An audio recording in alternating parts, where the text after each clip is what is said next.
شكرا شكرا، وأشهد أن لا إله إلا الله وحده لا شريك له، وأشهد أن محمدًا عبده ورسوله وصفيه وخليله صلى الله عليه وسلم. أيها الإخوة الكرام، السلام عليكم ورحمة الله وبركاته. walaalayaal waxaan ka soo hadalnay usbuucii hore siiradii nebigeena Muxammad sallallahu alayhi wasallam, waxaana soo gaadhnay nebiga calayhi salaatu wassalaam oo guursaday haweenaydii caqliga badnayd, sharafta badnayd, la yaqaanay nasabkeega la yaqaanay ee la oranayay Khadiija radiyallahu anha wa ardaaha. nebigan waxaan soo tilmaamnay da'diisu inay ahayd imise 25 jir ayuu ahaa nebigu calayhi salaatu wassalaam, iyadana cumrigeegu wuxuu ahaa 40. 15 sano ayaa nebiga ka weynay, wuxuuna nebigu qabay 25 sano ayuu qabay nebigu. yacni markay dhimatay nebigu imse jir buu ahaa? 50 jir buu ahaa, iyadana cumrigeegu 65 jir ayuu ahaa. yacni markuu guursaday 25 jir buu cumrigiisu ahaa, iyada cumrigeeguna 40. wuxuu qabay imisa 25 sano kale ayuu nebigu qabay calayhi salaatu wassalaam. 15 sano waa intaan loo waxyo nebiga uuna nebi noqon ka hor. 10 sanana waa markii loo waxyooday kadib. waxay u dhashay 6 caruuray u dhashay nebiga calayhi salaatu wassalaam. sida u kala weynaayeen waxaa ugu horeysay Zaynab, waxaa ku xigtay Ruqaya ama Ruqiya, Ummu Kalthum, kadibna Faatima, kadibna Qaasim, kadibna Cabdillaahi inankiisii. inan kalaa jiray oo haweeney kale u dhashay oo magaciisa la oranayay Ibraahim la oranayay ayaa jiray. Maariyat al-Qibtiyya ayaa u dhashay nebiga calayhi salaatu wassalaam. awlaadda nebigu gebi waxay dhasheen intaan loo waxyoon ka hor ayay dhasheen, marka laga reebo inankiisii Ibraahim marka laga reebo inta kale intaan loo waxyoon ka hor ayay dhasheen. Cabdillaahi waa la isku khilaafsan yahay, culamada qaarkood waxay leeyihiin intii loo waxyooday ayuu dhashay, qaarkood waxay leeyihiin may.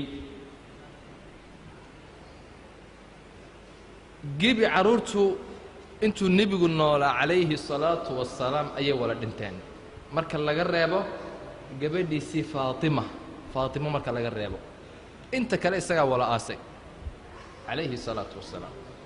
Faatimo waxay ka dambaysay nebiga 6 bilood bay ka dambaysay nebiga calayhi salaatu wassalaam. inta kale yari bay ku wala dhinteen, qaarkood inamadu iyagoo wala yar bay dhinteen, hablo way weynaayeen. Qaasim isagoo 3 jir ayuu dhintay, inankiisii Qaasim. nebiga waxaa la yidhaahdaa Abulqaasim, aabbihii Qaasim baa la yidhaahdaa. Cabdillaahi wuxuu dhintay isagoo yar 4 jira ayuu dhintay. hablihiisa Zaynab waxaa guursaday Abulcaas ninkii la oranayay ayaa guursaday. Ruqaya waxaa guursaday Abulahab inankiisa. Ruqaya iyo Ummu Kalthum 2 caruura uu dhalay Abulahab, nebiga adeerkii, oo la kala oran jiray Cutba iyo Cutayba ayaa kala guursaday labadiisa hablood, ee midna Ruqiya la yidhaahdaa, midna Ummu Kalthum la yidhaahdo. waan arki doonnaa markii suurad Tabbad ay soo degto, tabbat yada Abi Lahab ayuu caruurtiisa u yeedhaya, uu leeyahay Maxamed naar iyo waxbuu igu ballan qaadayaa, uu leeyahay aakhira naar buu geli. suurado idil oo ayaa soo degay, waa inaad u furtaan Maxamed caruurtiisa, hablihiisa aad u furtaan. intay nebiga u yimaadeen calayhi الsalaatu wasalaam oo hablihii u fureen ayay wejiga candhuuf kaga tufeen moxamed sala allahu calayhi wasalam. kadib ruqaya markii uu waxaa guursaday cuثmaan ibnu cafaan ayaa guursaday ruqiya markii uu furay inanka abulahab u dhalay. markii ay ka dhimatay ruqiya cuثmaan way ka dhimatay, kadib nebigu wuxuu u guuriyey gabadhiisii kale ee umu kalhuum ayuu u guuriyey. umu kalhuumna way ka dhimatay dagaalkii beder ayuu nebigu markuu ka soo noqday cuثmaan oo gabadhii aasay oo ayuu u yimid, markaasuu nebigu yihi hadda gabadh saddexaad aan hayn laha aan kuu guurin laha ayuu nebigu yihi calayhi الsalaatu wasalaam. saasaa loo yidhaahdaa cuثmaan dunnuurayn, kii labada nuur u saaxiibka ah. ma jiro hablo nebi uu dhalay oo laba ah nin guursada waxaan cusmaan ibnu cafaan aan ahayn radia allahu canhu. jamiic alambiyaa. faatimana waxaa guursaday caliy bna abi aalib ayaa guursaday nebiga inaadeerkii calayhi الsalaatu wasalaam. idan zaynab abulcaas baa guursaday, ruqiya iyo umu kalhuumna labadii caruur oo abulahab dhalay ayaa guursaday. kadib markay fureen nebigu ruqiya wuxuu u guuriyey cuثmaan. ruqiya markay ka dhimatayna umu kalhuum buu u guuriyey. gabadhiisii kale ee faatimana nebigu cali ayuu u guuriyey, cali ibna abi aalib. abu aalib waa adeerkii nebiga, waa kii soo koriyey. weli nebigu calayhi الsalaatu wasalaam yacni wuu nool yahay wakhtigan aan ka hadlayno. abu aalib wuu nool yahay, isagaa nebiga cali guriga nebigu u soo wareegay, nebigaa soo koriyey. kadibna nebigu wuxuu u guuriyey gabadhiisii faatima ayuu u guuriyey. inamadu iyakoo wala yar ayay dhinteen. waana ka sheegaynay ibraahim 4 jir ama 3 jir, cabdillaahina saasi leeg 4 jir buu ku dhintay, iyakoo wala yaryar ayay dhinteen. khadiijo nebigu calayhi الsalaatu wasalaam aad buu u jeclaa.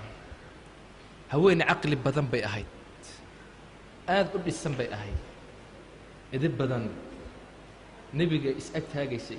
mar walba waxay odhanaysay rasuulkii ilaahay baa tahay, ilaahay kuma hoojinayo, dhaqaaq. iyada nebiga niyadda u dhisi jirtay calayhi الsalaatu wasalaam. ilaahay baa u doortay. yacni haddaad u fiirsatid nebiga calayhi الsalaatu wasalaam guurkiisa xikmado badan baa ku jira. marka nebigu wuxuu u baahan yahay naag lacag leh oo caqli leh. naagtan nin horaa soo qabaya khadiijo abuhaala la yidhaahdo, caqli badan bay leedahay, lacag badanna way leedahay, sharafna way leedahay, waa naag la yaqaano oo laga dambeeyo, nasab leh. qoraysh baa kaga haybaysanaysa. ilaahay baa u doortay, way dejinaysay mar walba nebiga, lacagteeday huraysa, way lahayd dhaqaaq rasuul allow. markii ay ka dhimatay yacni waa naag weyn, hadda wuxuu u baahan yahay nebigu naag weyn oo caqli leh. wakhtiga uu caaisho guursadayna waa wakhti nebigu calayhi الsalaatu wasalaam dacwadiisii ay faaftay. wuxuu u baahan yahay guriga waxaa jira gabadh yaroo firfircoon, guriga waxaa jira, dibadda waxaa jira nebigu si uu tukado cilmi leh oo maarata. markaana nebiga ilaahay wuxuu ku hagaajiyey caaisha radia allahu canha. caaisha waxay tidhi nebigu aad buu u xusi jiray, aad buu uga sheekayn jiray khadiija. ma iloobi jirin nebigu calayhi الsalaatu wasalaam. waxay tidhi waan ka hinaasi jiray, mar walba nebigu waa xasuusan jiray, hinaasi ay qaban jiray.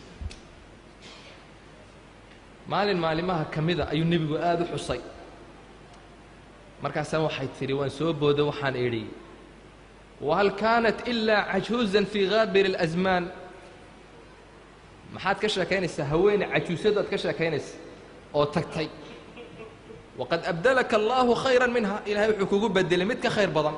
iyadaas ku jeeda inan yaroo iyuu ilaahay kugu bedelay, isnaantii maad ka sheekaynaysaa da'da ahayd. waxay tidhi nebigu wuu xanaaqay calayhi الsalaatu wasalaam.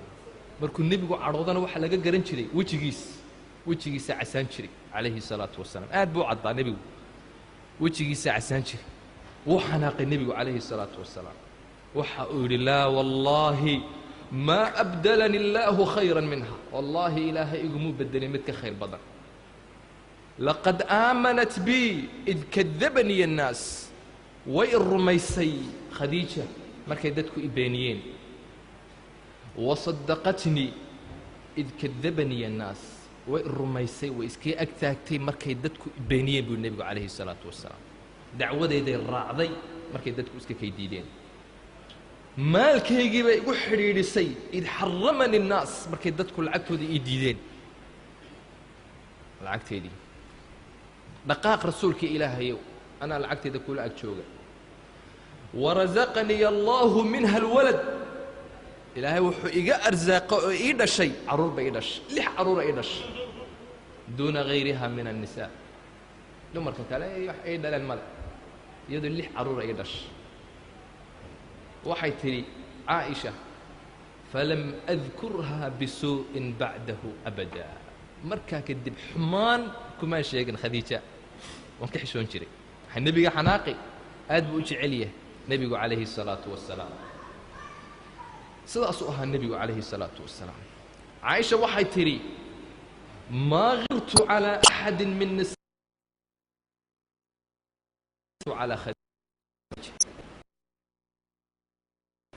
intii dumarku nebigu هموم المسلمين غدت كثيرة قضاياهم بلا جدل مثيرة فتلك جراحهم أدمت فؤادي ومن آلامهم نفسي حسيرا هموم المسلمين غدت كثيرة قضاياهم بلا جدل مثيرة فتلك جراحهم أدمت فؤادي ومن آلامهم نفسي حسيرا هموم المسلمين هموم المسلمين هموم المسلمين